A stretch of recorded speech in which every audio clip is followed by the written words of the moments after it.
So it's imperative that you finish them before the end of class period. Oh, and they're really important, so you have to get every answer correct on them. Show your work. But we don't know this math. We haven't gone over this unit yet. Well, if you don't understand it, you can always ask for help. Can I have some help? Now, what do you need help with? The entire thing. I have no idea how to do any of these equations. I've been here the entire time and I know nothing. Right. Wow, that is rough because you have to figure it out or else you're gonna go to jail. Hey, by the way, today is tax day, so do your taxes. Or else you're gonna go to jail. Maybe.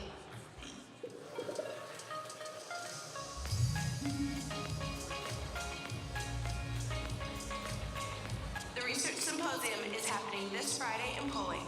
The event starts at 4 p.m. with new presentations every 15 minutes. The symposium is a chance for students to show what research they have worked on over the school year. There's a ton of great presentations this year, so make sure you come out and learn something new. The end of the semester is coming, and you probably are stressed, just like me. So, I have a joke for you. Did you hear they passed a law banning ice cream? No? Well, that's because it was ruled unconstitutional. Good thing, because this Sunday, there's going to be a Cold Stone night and board game night in the Coop Den. Come on out at 7 to get some ice cream from our admissions team, featuring our student interns. Shout out to Sarah Hansen. This is an overnight visit day, but all of campus is invited. So, if you like free, board games, and ice cream, then this event is for you. My name is Randy Shanks, and my glasses are upside down. After my failure to appear at Gainioki, I have to admit that I was saving my best songs for the Randy Shanks concert on Friday, April 21st, from 8 to 9 in the Coop Den. You should show up. Or maybe don't, but bad things just seem to happen to people who don't show up. For AAPI month, students will have the opportunity to learn about the effects of tourism and various types of pollution in Asian countries, Pacific Islands, and other tropical areas. Students will be able to paint their own unique tote bag to serve as a reminder to fight against pollution. The event is happening Wednesday in Polling Lobby from 6 to 8 p.m. So come out and slay Earth Day.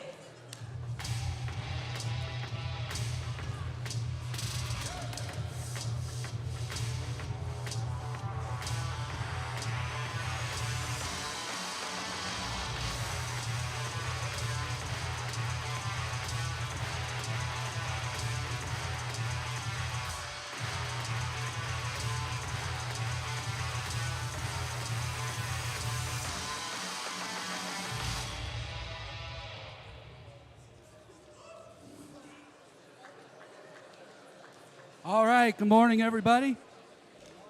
Good morning. Welcome to,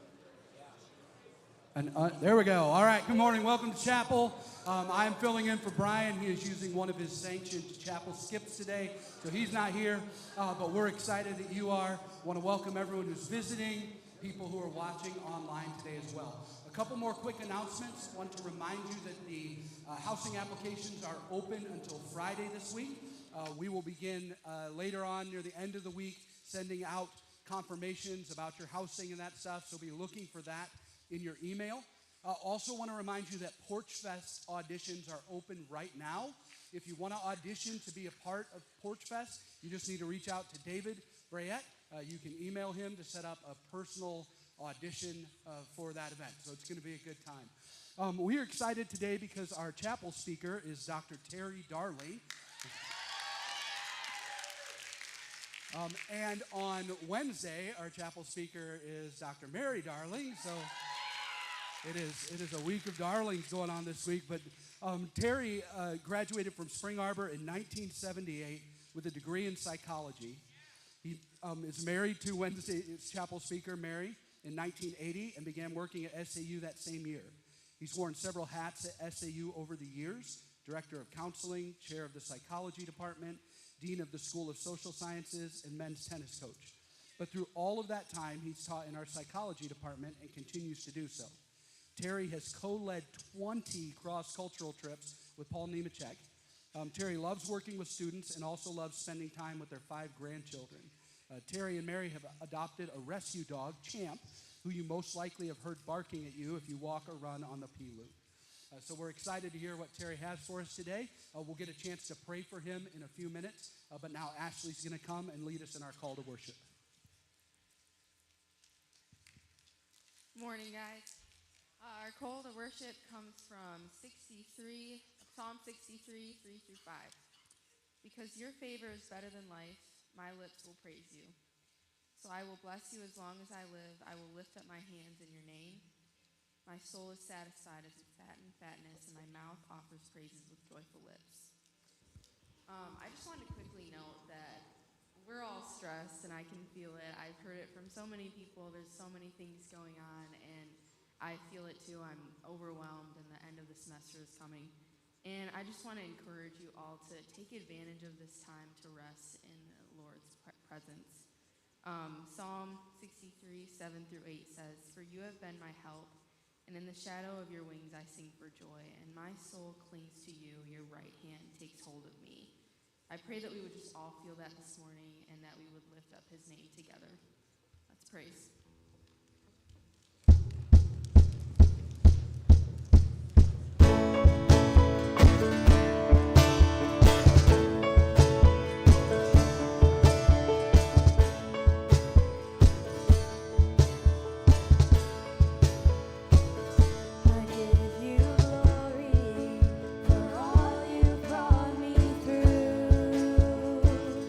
And now I'm ready for whatever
God, oh my God, earnestly I seek you, my whole being longs for you.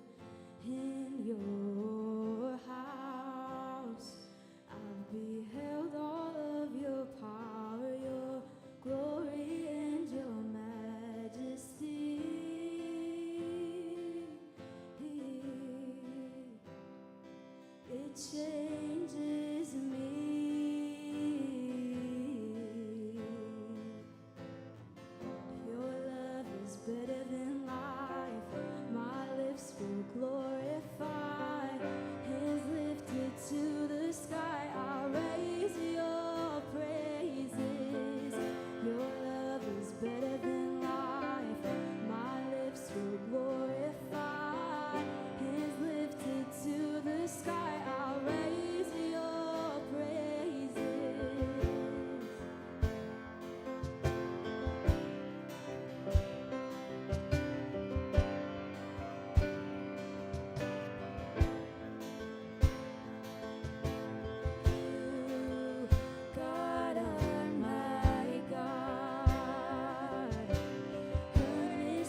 words fall short.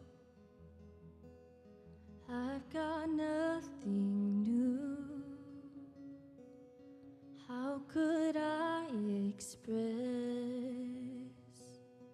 all my gratitude?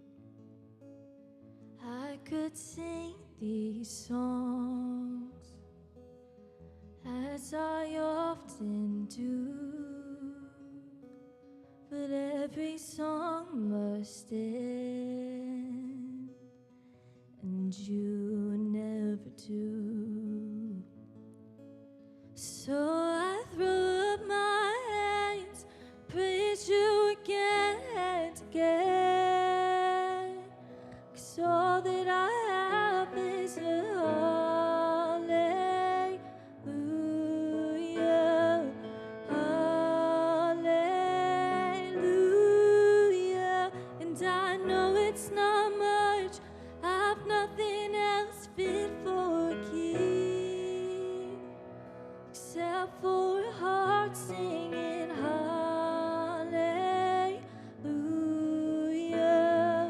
hallelujah. I've got one response, I've got just one move. With my arms stretched wide, I will worship you. So I throw up my hands, praise you again and again, 'cause all that I have is a hallelujah, hallelujah. And I know it's not much, I've nothing else fit for a king, except for a heart singing hallelujah, hallelujah.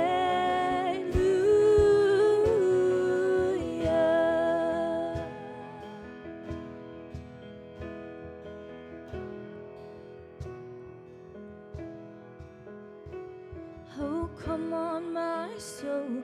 Oh, don't you get shy on me. Lift up your song, 'cause you've got a lion inside of those lungs. Get up and praise the Lord. Oh, come on, my soul.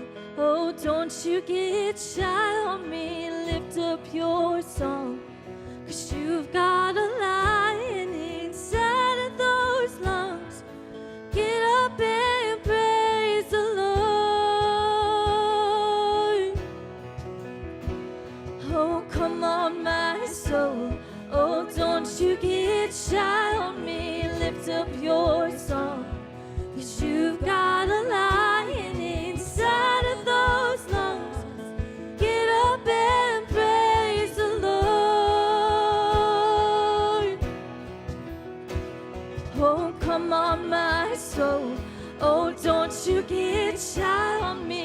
Lift up your song, 'cause you've got a lion inside of those lungs. Get up and praise the Lord.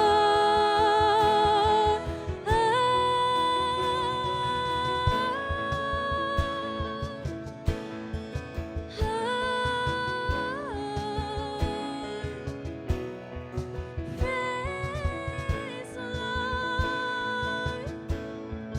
Praise the Lord.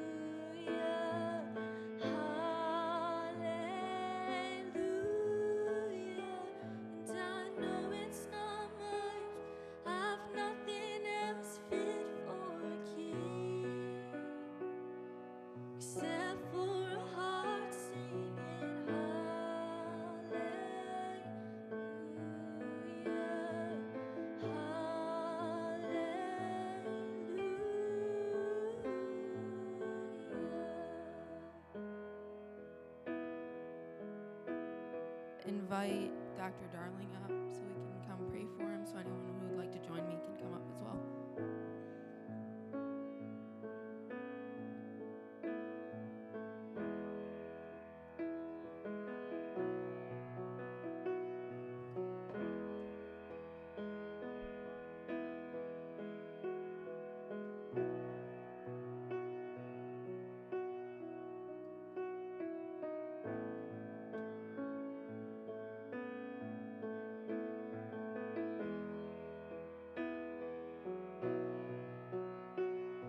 Heavenly Father, thank you for this time that we get to come together and be amidst you and others. Lord, we get to praise you and lift up your name, and we are thankful for who you are and that you are always with us constantly, even when we don't feel it. Lord, I pray that we would hear your word today from your servant, Dr. Darling. Lord, I just am thankful for all that he does in the psych department and just here on campus for the tennis team. Lord, he shows who you are and your characteristics through the work that he does. Lord, I just pray that we would have a spirit of listening, that we would hear you. Lord, we lift you up and we thank you and we praise you. In your name we pray. Amen.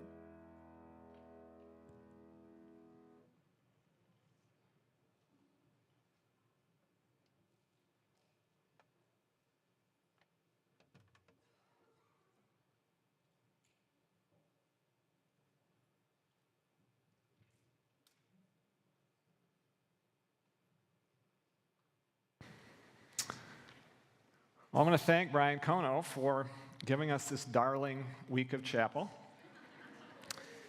As you know, this year's chapel theme is the reason for hope. I've got to say that these are tough times to be a happy, hopeful person. Recently, we emerged from a worldwide pandemic that we're still feeling the effects of. There's a huge war raging in Europe right now, the largest one since World War II. We have drastic political divisions in America and around the world. We have mass shootings that seem like they happen on a daily basis. We have climate catastrophes. Just in the last month, I saw this huge study of this shocking increase in anxiety and depression amongst adolescent girls. And I'm not even going to talk about the weather. But I'm going to stop listing all the things wrong with our world before you all decide to put on sweatpants, and some of you already have, and I'm not judging that. But I don't want us just to curl up in the fetal position. So how should we look at our world with all these problems? The big picture for Christians is that we can have ultimate hope. We know that eventually God's will be done, and justice will ultimately prevail in the world. But what about our world and our lives right now? In the midst of all this doom and gloom, how do we go about living a victorious, hopeful, happy life right now? I'd like you to think about things that make you happy. Taking a bite from a Giordano's pizza. Maybe watching your favorite basketball team hit a buzzer beater. Maybe lying on a beach, soaking up the sun. This picture would take too long to unpack, so I'm going to move on to the next one. My wife loves this picture, but I want to move on to the next one. Maybe it's your dog. Yes, that's our dining room table that he's perched on there. And yes, his ears are asymmetrical, but I think that just adds to his cuteness. Maybe it's finding time to read a good book. And these things can make us happy for a minute. But here's what research says. Most of the things that we think are going to make us happy only last for a short while. About 20 years ago, we started to have reality TV shows where people were given massive plastic surgery makeovers. They get this page one rewrite of their face. They get liposuction. They get the whole 9 yards. And this would make them happy, right? Yes, for some of them, they were happier for a while. But if they were unhappy, miserable people before their makeover, which many of them were, They soon reverted back to that. And so we may be sure what's going to make us happy, but often we don't know what's good for us.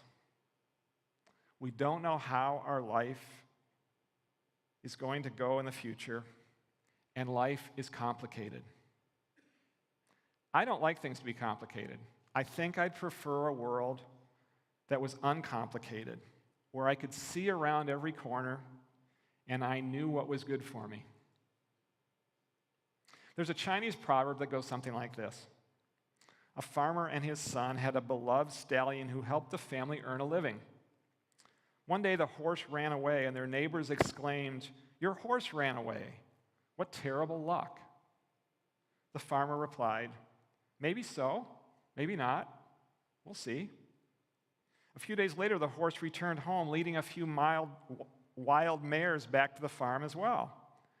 The neighbors shouted out, "Your horse has returned and brought several horses home with him. What great luck."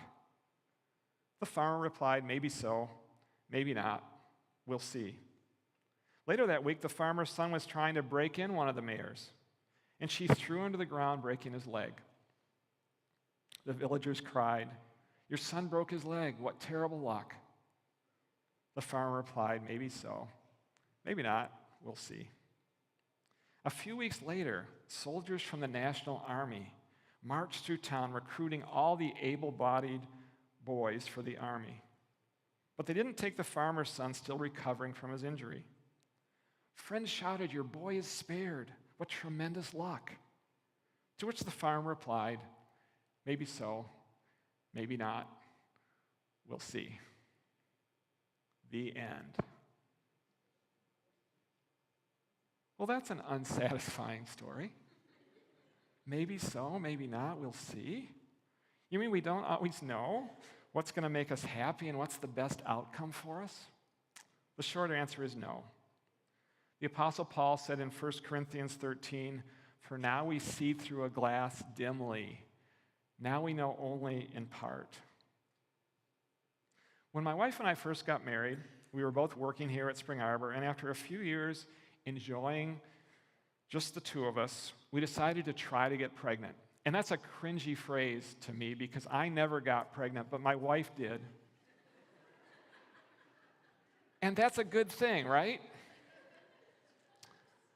Well, after 4 months, she had a miscarriage. And that's a bad thing, right? And yes, it was a bad thing. But we believe some good came from it. Our faith in God grew stronger. Our bond with each other grew deeper.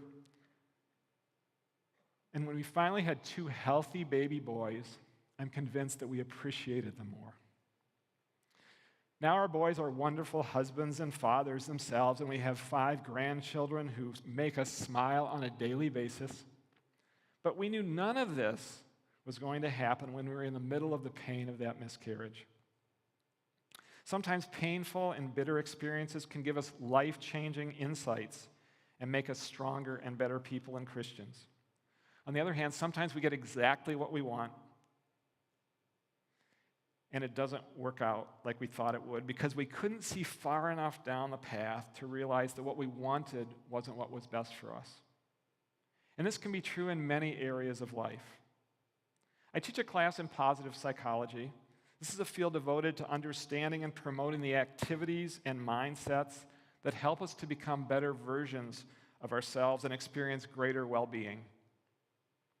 Researchers in positive psychology have come to the conclusion that there's one thing that's more important than any other in order to maximize our chances of living a happy, hope-filled life. And that is to cultivate healthy relationships. Cultivating healthy relationships was shown to be more important than the jobs we have, the money we make, our appearance, our age, what we eat, our hobbies, even more important than our cell phones. There are many different types of relationships, that with our parents, with our siblings, with a romantic partner, with our Creator. But I want to talk specifically today about your friendships. We were created to be in relationship, and friendships are important in helping us to live well. I'm also certain that developing our friendships is something that everyone here today can get better at. So let's think for a minute about the history of your friendships. Many of your first friendships were orchestrated for you by your mother when she set up play dates for you. Some of your other early friendships probably started in the playground, in elementary school, where you just started playing with the other kids and ended up next to you on the playground and you became friends with them. Studies have shown that these early friendships, even though they just kind of fell in our laps, set some of the patterns and habits that affect us yet to this day. As you got older, friendships often turn into cliques, and you may have felt the sting of exclusion or betrayal. Maybe in middle school, maybe even more recently than that. So relationships got more complicated as you got older. And that reality gets even more true after you graduate from college. You'll have lots of other priorities that become more pressing, maybe a job, maybe a spouse, maybe children, maybe aging parents. And making new friends will become much more difficult. A study in 2020 found that over half of adult men were unsatisfied with the number of friends that they had.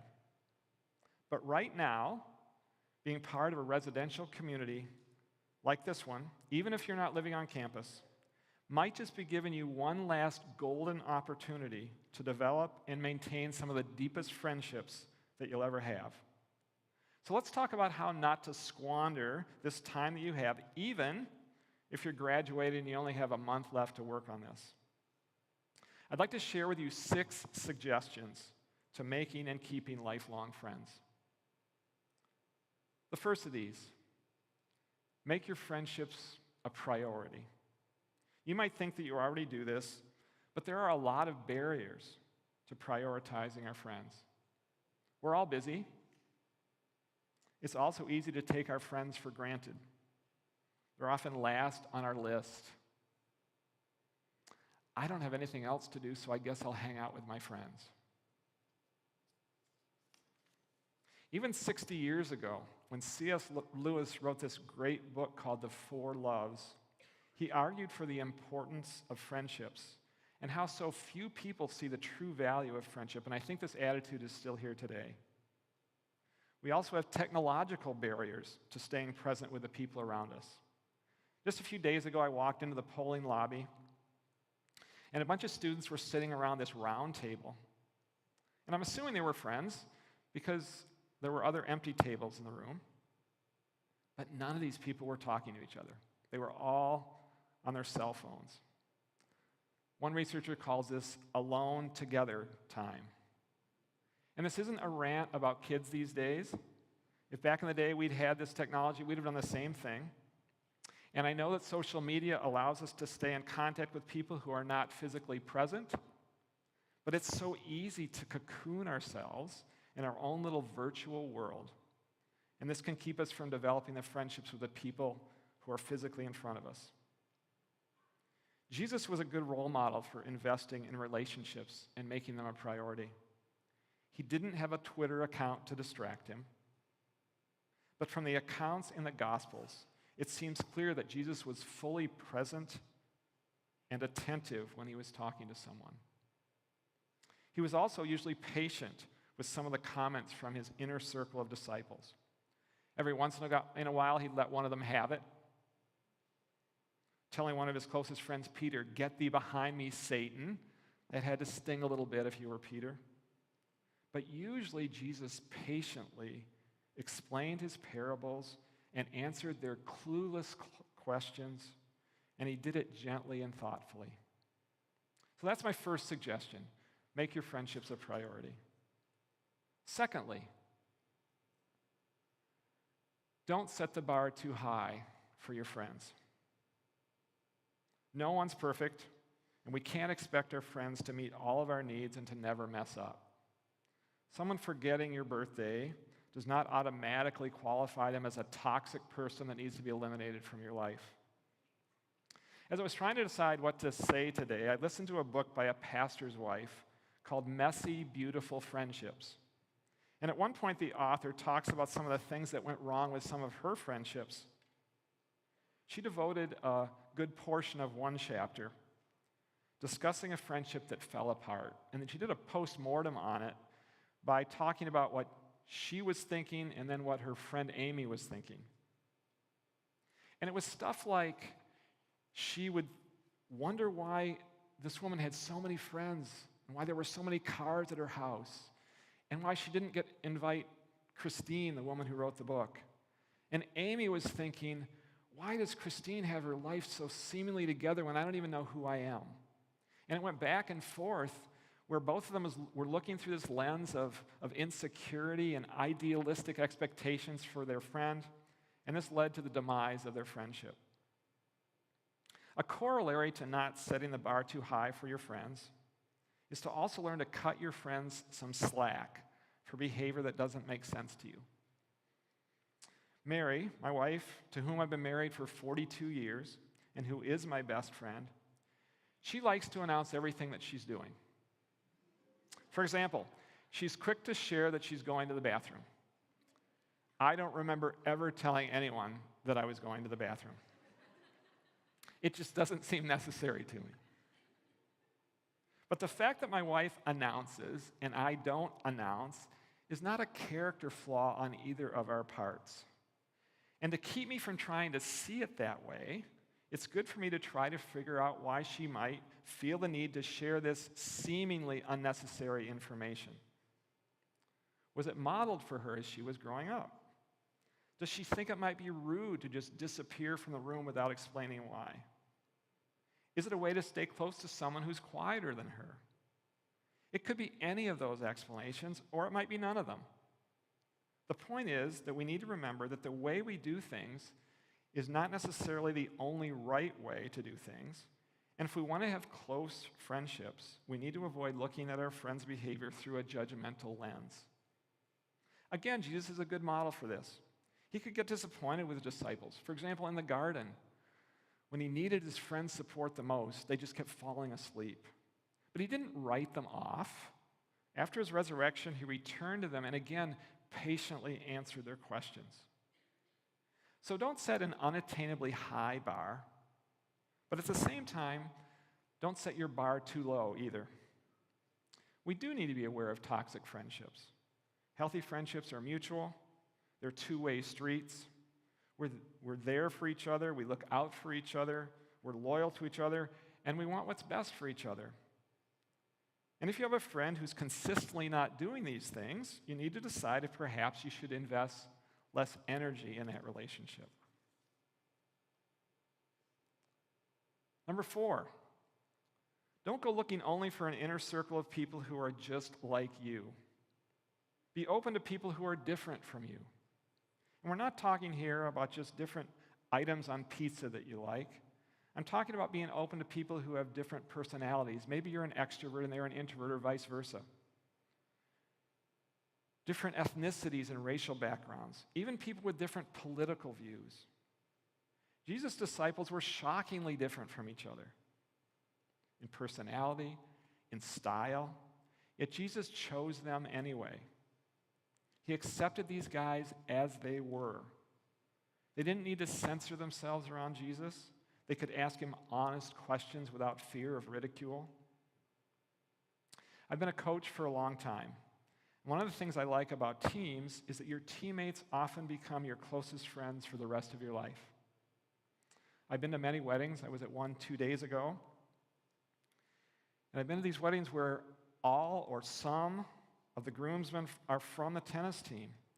And these guys are often extremely different from each other, yet spending all that intentional time together breeds closeness. Pastor Kay from this very spot a few weeks ago was preaching recently about what unites us as a church is that we all want to be Jesus followers, not that we're a club that contains people just like us. There's an old saying, if you want to have good friends, you need to be a good friend. My wife is a good friend. She has lots of friends who would vouch for this fact. But being a good friend is not easy. It requires intentionality. It might look different at different ages. I doubt if you are checking in on how your friend's colonoscopy went. But you need to attend to the important events in your friends' lives. Mary also regularly checks in with her friends. This becomes even more important when you get out of college and life becomes more complicated. This picture is of me and Mary in Chicago with Paul and Bev Nemecek. The four of us have been close friends since a mutual friend sent the four of us on a couple's blind date in the 1980s. Mary and Bev are very intentional in their friendship. And I've gone on 20 cross-cultural trips for 3 weeks at a time staying with Paul. Even when Paul and Bev spent 10 years living in Guatemala, we were intentional about staying connected. And Roger and Deb Varland, longtime professors here, another one of those couples that we're blessed to call lifelong friends. Number 6, you need to push through awkward moments in your friendships. Awkwardness rears its ugly head at various stages of friendships. Initially reaching out to find new friends, this can be flat out awkward. What if they don't like us? What if they have a full slate of friends? It's easy to talk ourselves out of vulnerably asking someone if they want to spend time with us. But if we want to find friends, we have to push through this awkwardness. Sometimes asking questions of our friends is awkward, because sometimes asking questions leads to awkward conversations. But you should ask questions anyway. You seem depressed. Tell me more about that. I'm so sorry that your grandma died. Do you want to talk about it? When tragedy strikes our friends, we often don't know what to do or say, but this is when you have to step up and be there for them. Sometimes all our friends need is for us to sit quietly with them. That can feel awkward, especially if you're an extrovert. Admitting weakness and being vulnerable can also be awkward, particularly for guys. Most guys would rather poke themselves in the eye than admit to a friend that they're struggling. But if we're going to have good and meaningful friendships, we need to learn how to be vulnerable with our friends. My best friend, before meeting my wife, was someone who I've been friends with since we were kids. In the 50-plus years of our friendship, I'd never told him that I loved him.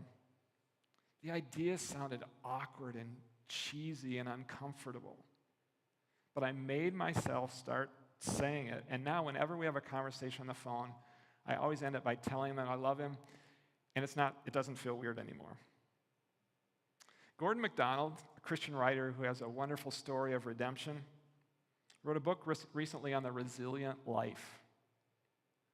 It focused on this topic of relationships and how to have healthy, life-affirming friendships. And he called this inner circle our happy few. And I've tweaked MacDonald's list that you should look for in your happy few. And here it is. Are you comfortable being yourself around them? Do they listen well? Are they a positive influence on you? Do they gently confront you when you're out of line? Do they encourage you to grow in your faith? I know that not everyone here today is a Jesus follower, but if you are, we sometimes need to gently challenge each other to be more Christ-like. Several years ago, a friend of mine and I called each other out on this. We realized that we were being a mutually poor influence on each other, and our negativity was rubbing off on each other.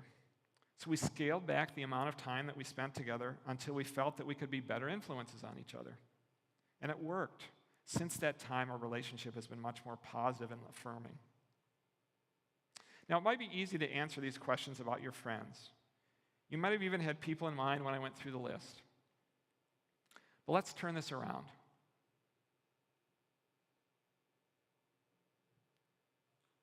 How are you doing at these things?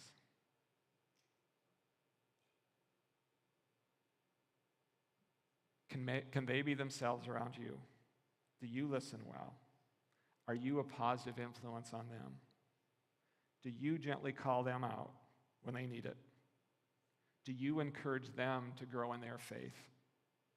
If not, it might be a good idea to pick one of these areas where you aren't doing what you want to be doing and work on it. We don't get to write our life script. We don't know what all the twists and turns and ups and downs are going to be in our future. We can't see around the next bend.